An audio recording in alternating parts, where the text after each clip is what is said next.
Hi friends, hello everyone, welcome to my YouTube channel cooking queen Janvi. તમારે માવા ચીક્કી ઘરે બનાવવી હોય તો ચાલો આપણે નવી રેસીપી ટ્રાય કરીએ. સૌથી પહેલાં તો એક લોયામાં આપણે માંડવીના દાણા લીધા છે. કોઈ પણ ઝંઝટ વગર અને માવા વગર આપણે માવા ચીક્કી બનાવી શકીએ છીએ. માંડવીના દાણા પછી ગરમ કરી અને આવી રીતના ફોતરા ઉતારી લીધા, જોઈ શકો છો તમે. ત્યારબાદ બધા ફોતરા કાઢી અને એકદમ સરસ ચોખ્ખું કરી લેવાનું. જોઈ શકો છો કેટલી પરફેક્ટ સીંગ તૈયાર થઈ ગઈ છે.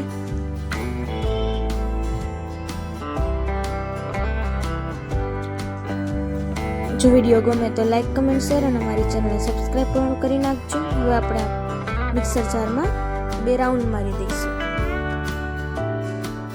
એકદમ સરસ માવા જેવું તૈયાર થઈ ગયું છે.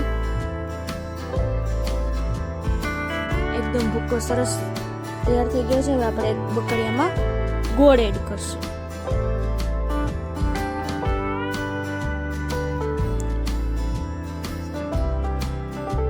ગોળ એડ થઈ ગયો, એમાં થોડું ઘી એડ કરશું. એકદમ સોફ્ટ બને છે અને એકદમ લચીલી બને છે. એક વખત ઘરે જરૂર ટ્રાય કરજો. એકવાર આ ચીક્કી ટ્રાય કરશો તો વારંવાર બનાવશો અને વારંવાર ટ્રાય કરશો. આવી રીતના ઘી સ્પ્રેડ કરી દેવાનું, જેમાં તમારે ચીક્કી પાથરવાની હોય તેમાં. મોઢામાં પાણી આવી જાય તેવી સરસ ચીક્કી બને છે. ત્યારબાદ આપણે ગોળ ગરમ થઈ ગયો છે લોયામાં, સરસ તમે જોઈ શકો છો. ત્યારબાદ આપણે ભૂકો એમાં એડ કરી દેવાનો. ત્યારબાદ આપણે એકદમ સરસ રીતે હલાવી લઈશું અને પરફેક્ટ રીતે મિક્સ કરી દઈશું. થોડી વાર ઉકળવા દઈશું અને એકદમ ગરમ થવા દઈશું.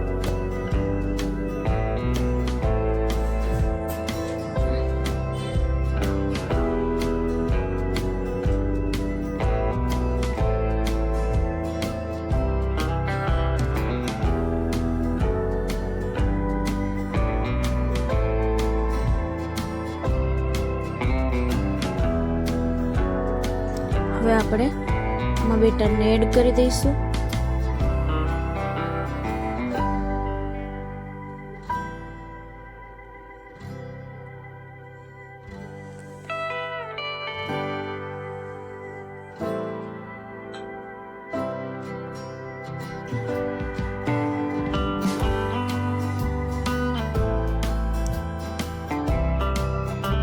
ત્યારબાદ આપણે એકદમ સરસ પ્રેસ કરી અને તૈયાર કરી દઈશું. બદામની કતરણ જો તમારા ઉપરથી એડ કરવી હોય તો તમે કરી શકો છો. આવી રીતના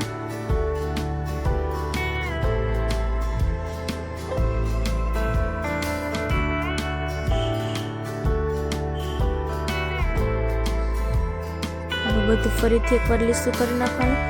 થોડી વાર ઠરી જાય ત્યારબાદ આપણે તેમાં ચીકા પાડીશું. આવી રીતના પહેલા બધું કરી લેવાનું સરસ.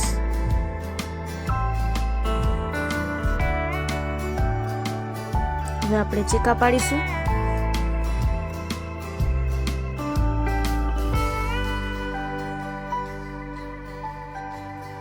એકદમ સરસ ચીકા પડી જાય.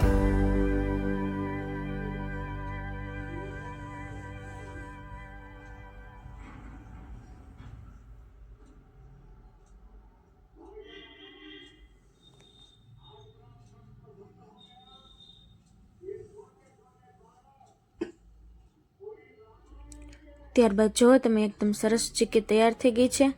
આ માવા ચીક્કી ઘરે ટ્રાય કરજો, બહુ જ સરસ બને છે. Thank you.